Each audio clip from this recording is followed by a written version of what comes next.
another show and tell of the artworks that I love.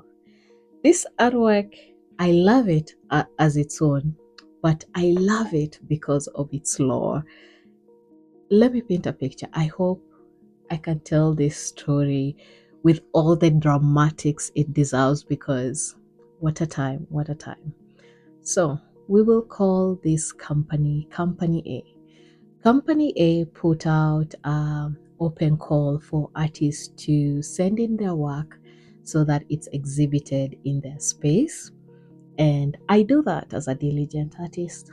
I send in my work. In my application for the open call, I had sent several artworks, but only this one was picked, which is well and good. So I have this one artwork that has been picked. So I need to frame it and then take it to the physical place of this office so that they can exhibit my artwork. All this is well and good. I get to I personally deliver my artwork, I sign the contract, and everything is good. Now, come the time of the exhibition. The day of the exhibition, I arrived there early because they had said, as artists, you should arrive earlier than the guests who are coming. So I'm walking through the exhibition place and my artwork is not on the wall. So I am inquiring to these people, like, hey, don't see I don't see my artwork because it was only one. What's going on? And they're like, oh, we didn't have space. So I asked them, by the time you're saying yes to picking my artwork, you already knew the square footage that you had.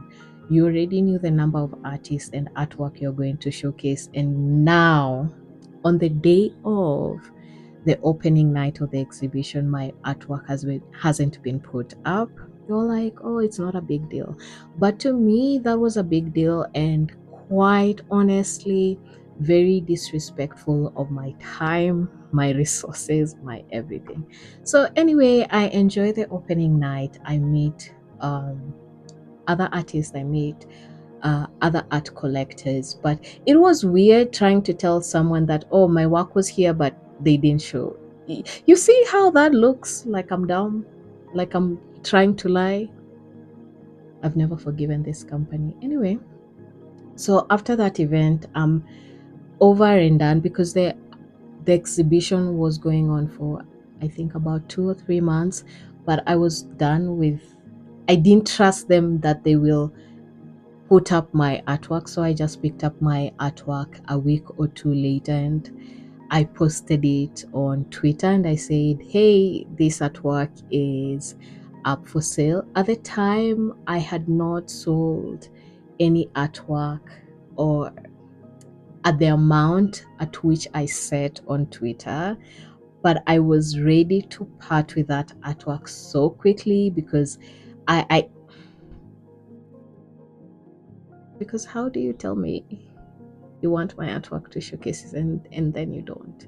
I Anytime I think about that story, I get angry all over again. Anyway, I put that artwork and I was scared that nobody would buy it because it was quite a substantial amount, and also because I had never sold an artwork of that amount. But I put it up anyway, and within 3 hours of me putting up on Twitter, somebody had bought it. And to come from someone not putting up my artwork in an exhibition that I was really looking forward to it being bought 3 hours after me saying that I want to sell this was really, I think it was a full circle moment of things just will work out in however way you think they're going to work out, and don't stress a lot. And also, the person who bought is a friend of mine, and she is someone who truly loves my work and has supported my work for a very long time to this day.